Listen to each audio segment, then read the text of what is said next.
ಅರೆ ಕಡಿಮೆ ಹಾಕು ಆದ್ರೆ ಅಸ್ಲಿ ಹಾಕು. MDH ಕಾಶ್ಮೀರಿ ಕೆಂಪು ಮೆಣಸಿನ ಪೌಡರ್. ರಾಜೀವ್ ಗೌಡನನ್ನ ಕೋರ್ಟ್ಗೆ ಕರೆತಂದಿದ್ದಾರೆ ಪೊಲೀಸರು. ಶಿಡ್ಲಘಟ್ಟದ ಜೆಎಂಎಫ್ಸಿ ನ್ಯಾಯಾಲಯಕ್ಕೆ ರಾಜೀವ್ ಗೌಡನನ್ನ ಕರೆತರಲಾಗಿದೆ. ಇದಕ್ಕೂ ಮುನ್ನ ಚಿಕ್ಕಬಳ್ಳಾಪುರ ಜಿಲ್ಲಾಸ್ಪತ್ರೆಯಲ್ಲಿ ಮೆಡಿಕಲ್ ಟೆಸ್ಟ್ ಅನ್ನು ಮಾಡಲಾಯಿತು. ಅಲ್ಲಿ ವೈದ್ಯಕೀಯ ಪರೀಕ್ಷೆಯನ್ನು ಮುಗಿಸಿ ನೇರವಾಗಿ ಪೊಲೀಸರು ಕೋರ್ಟ್ಗೆ ಕರೆತಂದಿದ್ದಾರೆ. ಶಿಡ್ಲಘಟ್ಟ ನಗರದಲ್ಲಿ ಬಿಗಿ ಪೊಲೀಸ್ ಭದ್ರತೆಯನ್ನ ಕೈಗೊಳ್ಳಲಾಗಿದೆ. ಕೆಲವೇ ಕ್ಷಣಗಳಲ್ಲಿ ನ್ಯಾಯಾಧೀಶರ ಮುಂದೆ ಹಾಜರುಪಡಿಸಲಾಗುತ್ತೆ. ಠಾಣೆ ಮತ್ತು ನ್ಯಾಯಾಲಯದ ಬಳಿ ಪೊಲೀಸರಿಂದ ಭದ್ರತೆಯನ್ನ ಕಲ್ಪಿಸಲಾಗಿದೆ. ಗಮನಿಸ್ತಾ ಇದ್ದೀರಲ್ಲ, ರಾಜೀವ್ ಗೌಡ ಪೊಲೀಸ್ ಕಸ್ಟಡಿಯಲ್ಲಿ ಇರುವಂತಹ ಸಂದರ್ಭದಲ್ಲೂ ಆತನ ಅಹಂಕಾರ ಹೇಗಿದೆ ಅಂತ. ಇನ್ನು ಜಾಮೀನಿಗೆ ಅರ್ಜಿ ಸಲ್ಲಿಸಿದ್ದ ರಾಜೀವ್ ಗೌಡ ವಕೀಲ ವಿವೇಕ್ ರೆಡ್ಡಿಯಿಂದ ಜಾಮೀನಿಗೆ ಅರ್ಜಿ, ಮಧ್ಯಂತರ ಜಾಮೀನು ನೀಡುವಂತೆ ಅರ್ಜಿಯನ್ನ ಸಲ್ಲಿಕೆ ಮಾಡಲಾಗಿದೆ. ಶಿಡ್ಲಘಟ್ಟದ ಜೆಎಂಎಫ್ಸಿ ಕೋರ್ಟ್ಗೆ ಅರ್ಜಿಯನ್ನ ಸಲ್ಲಿಕೆ ಮಾಡಿದ್ದಾರೆ. ಹಾಗಾಗಿ ಆತನ ಜಾಮೀನು ಭವಿಷ್ಯ ಏನಾಗುತ್ತೆ ಅನ್ನೋ ಪ್ರಶ್ನೆಗೂ ಕೂಡ ಇನ್ನೇನು ಕೆಲವೇ ಹೊತ್ತಿನಲ್ಲಿ ಉತ್ತರ ಸಿಗುತ್ತೆ. ಜಾಮೀನು ಮಂಜೂರಾಗುತ್ತಾ ಅಥವಾ ಪೊಲೀಸರ ಕಸ್ಟಡಿಗೆ ಕೊಡ್ತಾರಾ ಅನ್ನೋ ಕುತೂಹಲವೂ ಕೂಡ ಇದೆ. ಪೌರಾಯುಕ್ತೆ ಅಮೃತಾ ಗೌಡ ಅವರಿಗೆ ಧಮಕಿ ಹಾಕಿದ್ದು, ಅದರ ಜೊತೆಗೆ ಅವಾಚ್ಯವಾಗಿ ನಿಂದಿಸಿದ್ದು, ಪ್ರಕರಣ ದಾಖಲಾಗ್ತಾ ಇದ್ದ ಹಾಗೆ ತಲೆಮರೆಸಿಕೊಂಡಿದ್ದಂತಹ ರಾಜೀವ್ ಗೌಡ ಪೊಲೀಸರ ಕೈಗೆ ಸಿಗದೆ ಓಡಾಡ್ತಿದ್ದ. ನಿನ್ನೆ ಕೇರಳದ ಗಡಿಯಲ್ಲಿ ರಾಜೀವ್ ಗೌಡನನ್ನ ಬಂಧಿಸಲಾಗುತ್ತೆ.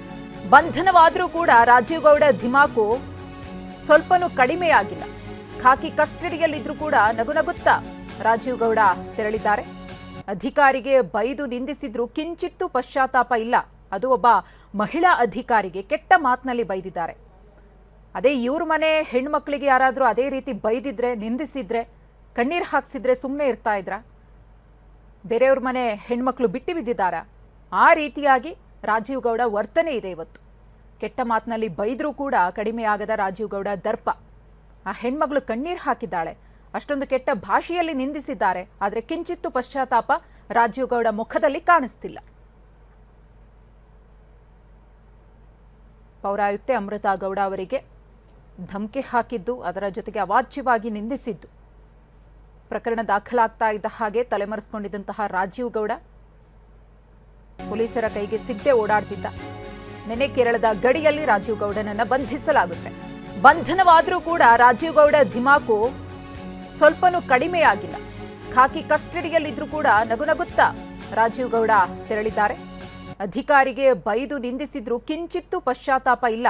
ಅದು ಒಬ್ಬ ಮಹಿಳಾ ಅಧಿಕಾರಿಗೆ ಕೆಟ್ಟ ಮಾತಿನಲ್ಲಿ ಬೈದಿದ್ದಾರೆ.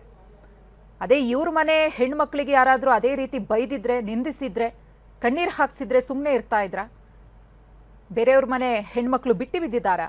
ಆ ರೀತಿಯಾಗಿ ರಾಜೀವ್ ಗೌಡ ವರ್ತನೆ ಇದೆ ಇವತ್ತು. ಕೆಟ್ಟ ಮಾತಿನಲ್ಲಿ ಬೈದ್ರೂ ಕೂಡ ಕಡಿಮೆಯಾಗದ ರಾಜೀವ್ ಗೌಡ ದರ್ಪ. ಆ ಹೆಣ್ಮಗಳು ಕಣ್ಣೀರು ಹಾಕಿದ್ದಾಳೆ, ಅಷ್ಟೊಂದು ಕೆಟ್ಟ ಭಾಷೆಯಲ್ಲಿ ನಿಂದಿಸಿದ್ದಾರೆ. ಆದರೆ ಕಿಂಚಿತ್ತು ಪಶ್ಚಾತ್ತಾಪ ರಾಜೀವ್ ಗೌಡ ಮುಖದಲ್ಲಿ ಕಾಣಿಸ್ತಿಲ್ಲ. MDH ನ ಕಿಚನ್ ಅಲ್ಲಿದ್ರೆ ನಾವು ಎಲ್ಲವನ್ನು ಮಾಡಬಹುದು. ಬೆಂಗನ್ ಕಾ ಭರ್ತಾ, ಆಲೂ ಗೋಬಿ, ಭಿಂಡಿ ಮಸಾಲಾ, ಇನ್ನೂ ಬಹಳಷ್ಟು.